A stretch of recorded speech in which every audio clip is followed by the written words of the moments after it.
నమస్కారం అండి మీ అందరికీ. నేను గుడిబండ రోడ్డు, మేళచేరు రోడ్డు, కోదాడలో షాప్ ఉంది మాది. చూస్తారా మీరు? అండి ఇక్కడ ఏ షాపు లేవు, ఒంటరిగా ఉన్నాను. ఏ ట్రాఫిక్కి ఆటంకంగా లేను నేను. ఇటు చూడండి, ఏవి ఉండదు, ఏ షాపులు ఉండవు, ఏ ట్రాఫిక్కి ఎలాంటి ఆటంకం ఉండదు. నా షాపు ఒకసారి చూడండి, ఎలాంటిది ఉండదు అండి. ఇటువైపు కూడా ఎలాంటి ఆటంకం ఉండదు ఎవ్వరికి. అసలు ఏ షాపులు లేవు, ఏది లేదు. ఇక్కడ ఊరు బయట ఉంది నా షాపు. ఎలాంటిది ఏది ట్రాఫిక్ ఉండదు ఇక్కడ. ఊరు బయట ఉంటుంది నాది. ఊరు బయట చూడండి, ఎలాంటి ట్రాఫిక్ ఉండదు ఇక్కడ, ఎలాంటిది ఉండదు. ఊరు బయట ఉంటుంది ఇక్కడ నా షాపు.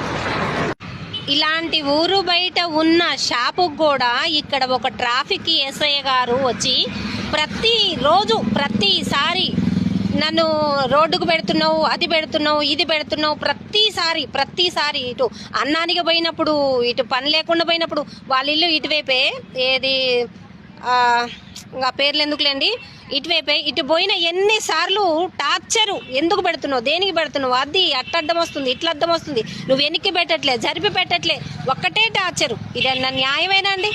చెప్పండి, ఇది న్యాయమేనా?